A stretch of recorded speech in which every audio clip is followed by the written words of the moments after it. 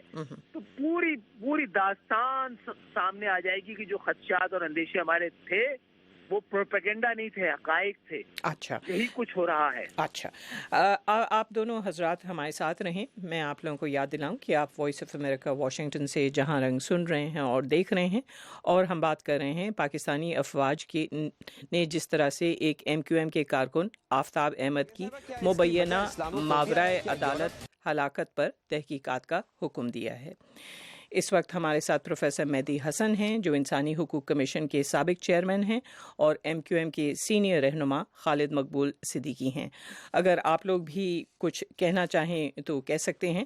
ہمارے مفت کال کرنے کا نمبر ہے 0800-777-89 0800-777-89. اس وقت ایک بریک لیتے ہیں.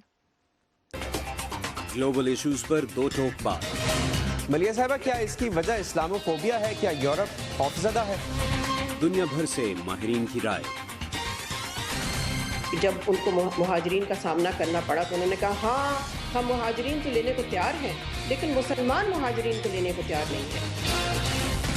Cooperation with countries like Pakistan, who we're already partnering with in this fight against terrorism. کہ پاکستان کا پورا فوکس صرف یہ ہے کہ بھارت پاکستان کو جنگ مسلط نہ کر سکے. غیر جانبدار بحث. کہ ریمنڈ ڈیوس کا واقعہ ہوا پاکستان کے اندر، کہاں تھی عدالتیں، کہاں تھی آزاد ہے کہ ہماری عدالتیں، کیا یہ عدالتوں کا فیصلہ تھا؟ پاکستان میں دیکھیں ایک تو کلچر ہے سائلنس کا، اور خاص طور پہ جہاں پہ سیکشول ابیوز یا کوئی بھی چیز اس موضوع سے جس کا تعلق. انڈیپینڈنس ایونیو، واشنگٹن DC سے محمد عاطف کے ساتھ.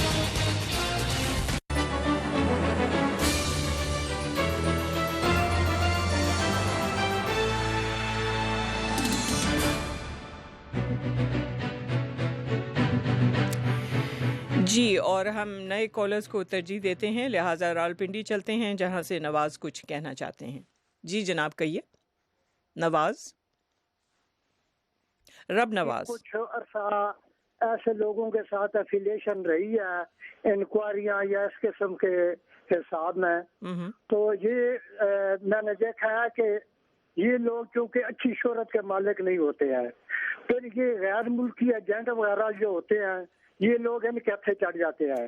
یہ زیادہ تر جو ہے یہ منشیات فروش یا نشے کے عادی لوگ. بہرحال ہم جو بات کر رہے ہیں وہ یہ کہ ماورائے عدالت نہیں ہونا چاہیے. شکریہ آپ کے کال کرنے کا.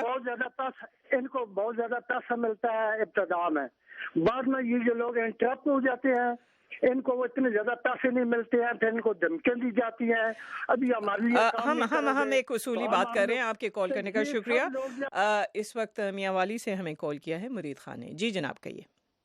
السلام علیکم جناب. دیکھو ہمارے ملک میں عدالتیں کام کر رہی ہیں اور انشاءاللہ انصاف لوگوں کو مل رہا ہے، اس لیے عدالت جو ہے فیصلہ کرے اس پر انسان کو ہے نا وہ ماننا چاہیے. باقی MQM کے دوستوں سے میری گزارش ہے کہ بھائی کراچی میں امن ہوگا تو وہ آپ لوگوں کو فائدہ ہے، کراچی میں امن ہوگا پورے ملک میں فائدہ ہوگا. شکریہ آپ کے کال کرنے کا. اور ہمیں کال کیا ہے کوہاٹ سے ملک نائب خان نے. جی جناب کہیے. ملک نائب خان. اچھا، غالباً ان کو آواز نہیں آ رہی ہے. جی، اس وقت ہمیں جیسے جیسے کالز آتی ہیں تو ہم انہیں تھرو کر دیتے ہیں. خالد مقبول صدیقی، آپ ہی کی پارٹی سے منسلک ایک سوال کرنا چاہوں گی. آج ہی ہمارے پاس ایک اطلاع آئی ہے کہ MQM کے ایک رکن سندھ اسمبلی محمد دلاور نے، جو ایک مخالف پارٹی ہے پاک سرزمین، اس میں شمولیت اختیار کر دی ہے، اور ہم یہ سنتے ہیں کہ ہر تھوڑے دن بعد آپ کے کوئی نہ کوئی رکن جو ہیں مخالف پارٹی میں جا رہے ہیں. اس کے پس پشت کیا ہے؟ یہ بھی اس پارٹی کا قیام اور لوگوں کا جانا، وہ یہ بھی اس آپریشن کا حصہ ہے. MQM کو تقسیم کرنے کے لیے، توڑنے کے لیے پہلے بھی اقدامات ہوئے نا. آپ نے دیکھا کہ ایک حقیقی کے نام کی پارٹی بنائی گئی جب 92 میں آپریشن MQM کے خلاف ہوا ہے. تو MQM میں وہ لوگ جن کے بارے میں اسٹیبلشمنٹ اور حکومتیں اور ریاست یہ کہتی رہی کہ دیکھیں آپ لوگ تو بہت اچھے ہیں، یہ چند لوگ ایسے ہیں کہ جن کو آپ کی پارٹی میں نہیں ہونا چاہیے. ہم نے تحقیقات کرانے کے بعد جب ان لوگوں کو پارٹی سے نکالا 91 میں، تو انہی کو دوبارہ لا کے اس شہر میں مسلط کرنے کی کوشش کی. لیکن عوام نے ہمیں ایڈوانٹیج یہ ہے کہ اللہ کا شکر ہے کہ ہمارا سندھ کے شہری علاقے جہاں ہمارا مینڈیٹ ہے وہ پاکستان کا سب سے پڑھا لکھا ووٹر ہے، ہمارا سب سے باشعور ووٹر ہے. اور مجھے کہنے کی اجازت دیجیے کہ شاید پاکستان میں کسی سے کم محب وطن بھی نہیں ہے. تو یہ کوئی بہت بڑی بات نہیں ہے. یہ ہم میں سے بھی بہت سارے لوگوں کو، ایون ڈاکٹر فاروق ستار بھی بتا چکے ہیں، ہمارے بہت سارے MNAs MPs بتا چکے ہیں کہ اسی طرح کے دھمکی آمیز فون آتے رہے ہیں ہم لوگوں کو کہ ہم لوگ اس پارٹی میں جا کے جوائن کر لیں. ہم میں سے اگر کوئی تھوڑا کمزور رہا ہے یا اس کی کوئی ایسا بیک گراؤنڈ میں کوئی ایسی چیز رہی ہے جس سے اس کو بلیک میل ہونے کا شاید خطرہ رہا ہو، تو ایسے چند لوگ یا جن کی کسی ادوار میں جو MQM کو چھوڑ کے گئے ہیں، ان سے کوئی دوستی یا مشترکہ مفادات موجود تھے تو چلے گئے. یہ کوئی بہت بڑی بات نہیں ہے. معاملہ یہ ہے کہ یہ دوبارہ آ کر کیا عوام تقسیم ہوئی ہے، کیا عوام کا مینڈیٹ تقسیم ہوا ہے، کیا MQM کا بینک ووٹ. اگر انہی جگہوں پہ MQM دوبارہ الیکشن لڑ رہی ہے اور بڑے پیمانے پہ کامیاب ہو رہی ہے، تو میں نہیں سمجھتا ہوں کہ تھوڑا سا یہ حالات تبدیل ہوں گے تو اور ان کو موقع ملے گا. یہ صحیح ہے، یہ لوگ مقید ہیں، خود پریشان ہیں جو آئے ہوئے ہیں، ان کو یہ کام دیا گیا وہ کر رہے ہیں. اچھا پروفیسر مہدی حسن، جانے سے پہلے اگر آپ اس پر کچھ کامنٹ کرنا چاہیں. آپ ظاہر ہے جانتے ہیں کہ فوج جو سیاسی عمل ہے اس میں مداخلت کرتی رہتی ہے. اس وقت جو کراچی کی صورتحال ہے اور جس طرح سے MQM کو بھی نشانہ بنایا گیا ہے، اس پر آپ کچھ کہنا چاہیں گے؟ دیکھیے بات یہ ہے کہ MQM کے بارے میں ایک خیال عام ہے جو نان اردو اسپیکنگ پاپولیشن ہے، نہ صرف سندھ کی بلکہ پورے پاکستان کی، وہ عام طور پہ یہ کہتے ہیں کہ بھائی 1947 میں پاکستان بنا تھا تو کب تک اپنے آپ کو مہاجر بنا کے ایک علیحدہ قومیت کا مطالبہ کرتے رہیں گے لوگ. اس کی وجہ سے ان کی جو وفاداریاں ہیں، میں کانسپریسی تھیریز میں بلیو نہیں کرتا ہوں، لیکن ان کی وفاداریوں پہ جو لوگ انگلیاں اٹھاتے ہیں وہ اسی بنیاد پہ اٹھاتے ہیں کہ وہ مہاجر قومیت کب تک چلاتے رہیں گے. پاکستان بننے کے بعد 68 سال ہو گئے ہیں، اس 68 سال بعد بھی مہاجری اگر اپنے آپ کو کہتے ہیں تو یہ کوئی ان کو سندھ میں رہنے والے لوگوں کو خاص طور سے اور باقی پاکستان میں، اس کی وجہ سے یہ پارٹی جو ہے یہ صرف محدود ہو کے رہ گئی ہے 3 اربن سینٹرز میں سندھ کے. اور پاکستان میں ان کی یہ بات ٹھیک ہے کہ یہ پڑھے لکھے لوگ ہیں، مڈل کلاس کے لوگ ہیں، ان میں جاگیردار نہیں ہیں، لیکن یہ صرف ان 3 شہروں سے آگے نہیں بڑھ سکے. مہدی حسن صاحب، ہمارے پاس بہت کم وقت ہے، لیکن کیونکہ کچھ لوگوں نے کال کیا ہے اس موضوع پر، بہت مختصر ان کو سنتے ہیں. گلگت سے ہمیں کال کیا ہے جان محمد نے. جی جناب کہیے، بہت مختصر. گلگت سے کالر. اچھا، ان کو آواز نہیں آ رہی ہے. اور وسیم احمد نے کال کیا ہے بلوچستان سے. وسیم احمد جی کہیے. وسیم احمد. سر میں یہ کہنا چاہتا ہوں کہ عدالتیں تو از خود نوٹس تک محدود ہو کر رہ گئی ہے. پاکستان میں اگر قانون ہے یا اس پہ امپلیمنٹیشن ہے تو پریزیڈنٹ کے لیے الگ قانون، پرائم منسٹر کے لیے الگ قانون اور منسٹر کے لیے الگ قانون اور ایک عام سمپل کے آدمی کے لیے الگ قانون. بہت شکریہ آپ کے کال کرنے کا. محمد شفیع نے کال کیا ہے چترال سے. جی جناب کہیے. اچھا، اور عمر خان نے کال کیا ہے ڈیرہ اسماعیل خان سے. السلام علیکم. وعلیکم السلام. ہمارے ملک میں اکثر